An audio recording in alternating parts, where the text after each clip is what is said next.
I found the receipt in his gym bag, tucked into the side pocket, a little blue box from Tiffany & Co.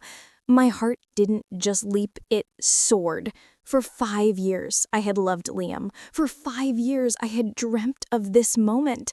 I spent the next week floating on a cloud of secret joy, practicing my surprised face in the mirror. He booked our favorite restaurant, the one with the twinkling city view where we had our first date. This was it. The air was electric with unspoken promises. He reached into his jacket pocket. My breath caught in my throat, and he got down on one knee. But then he turned, looked past me, and proposed to my younger sister. The world narrowed to a pinpoint. The soft murmur of the restaurant, the clinking of glasses, the distant city lights, it all faded into a dull, roaring silence in my ears. Liam was on one knee, holding that perfect cushion-cut diamond ring, not to me, but to Ava, my sister. She sat there, her big, innocent blue eyes widening in a performance of shock that deserved an Oscar. A single, perfect tear rolled down her cheek as she whispered, "Yes." My own yes died on my lips, turning to ash. I felt 100 pairs of eyes on our cable, but they weren't looking at me with admiration. They were looking with pity. The woman left behind. My body moved on autopilot. I remember standing up, the legs of my chair scraping against the polished floor with a sound like a scream. "Chloe, wait!" Liam's voice was urgent, but it sounded like it was coming from the end of a long tunnel.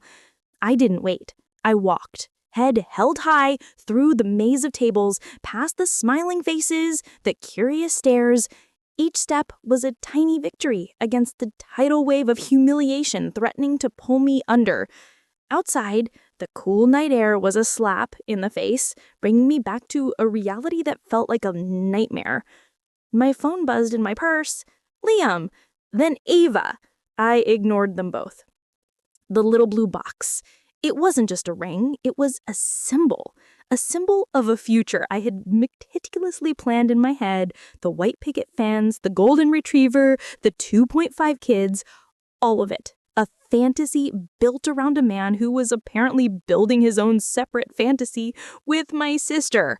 My mind flashed back to all of the little moments. The late-night texts Liam would quickly hide, the girls' nights Ava was suddenly having so frequently, the shared secret smiles I had mistaken for simple family affection.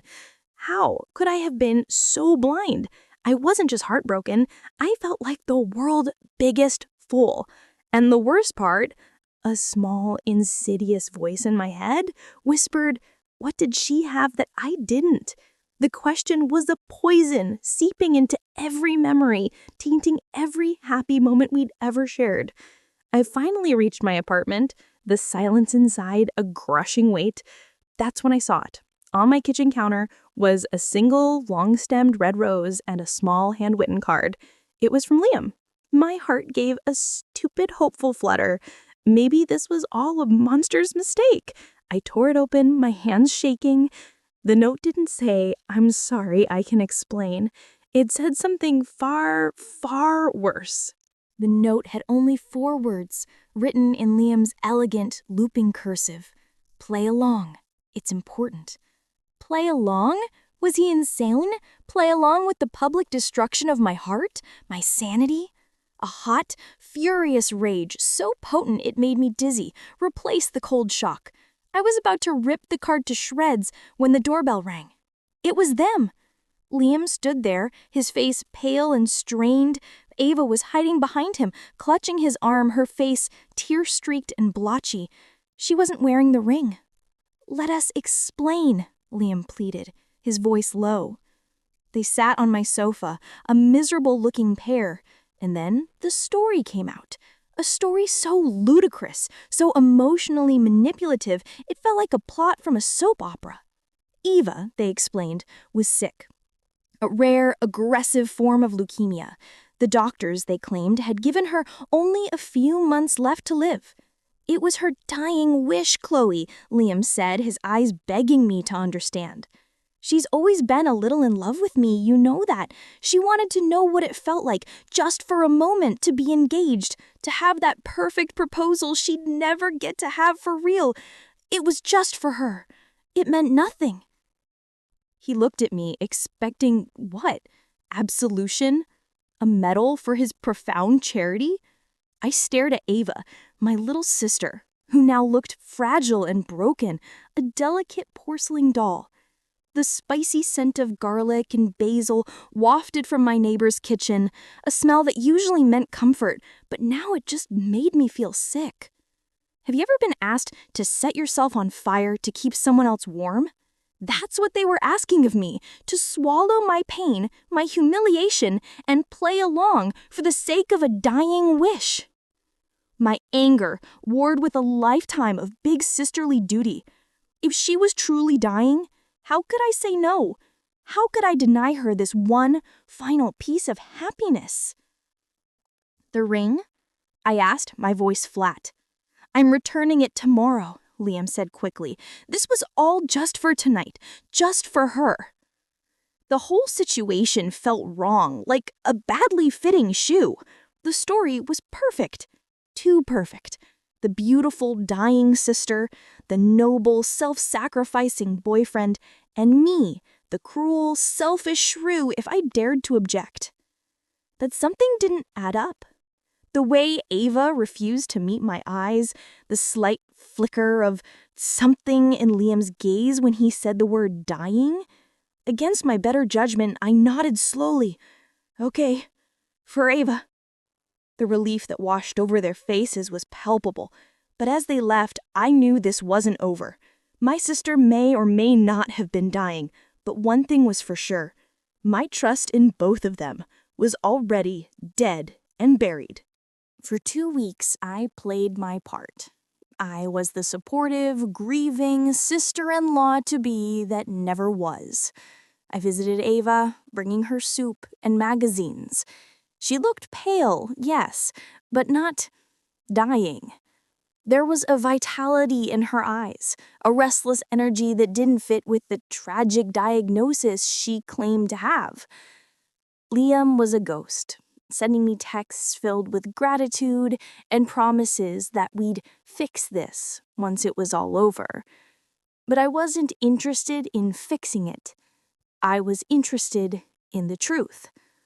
My symbol of doubt became the potted orchid on my windowsill. Liam gave it to me for our anniversary. He said, "As long as this blooms, so will we." As this lie unfolded, its vibrant purple flowers began to wilt one by one, mirroring the decay of my love. The truth came from the most unexpected place. My Aunt Carol, a notorious gossip but with a heart of gold, called me one afternoon. "I'm so glad to hear Ava's treatment is going so well," she chirped. I froze. "What treatment?" I asked. "For her eggs, dear, the egg freezing procedure. She told me all about it, said she wants to focus on her career for a few years before settling down. Such a modern girl." The line went quiet as I processed her words. Egg freezing, not chemotherapy. The wilting orchid on the windowsill suddenly seemed to mock me. The lie was so audacious, so monstrously cruel. It was almost brilliant. They hadn't just broken my heart, they had weaponized my compassion against me. The final confrontation was not in my apartment, but in theirs. I let myself in with the key Liam insisted I keep. They were on the sofa, laughing at something on TV. They looked so happy, so normal, so not dying. The egg freezing went well, I hear, my voice dangerously calm. The color drained from their faces. The entire sordid truth tumbled out. There was no illness. Ava had been jealous of me, of us, for years. She'd given Liam an ultimatum. Propose to her, humiliate me, and break us up, Or she would tell our parents some fabricated, horrible secret of his past. And Liam, my strong, dependable Liam, had been weak. He'd chosen the path of least resistance, sacrificing me to save himself. It was a simple, ugly story of jealousy and cowardice.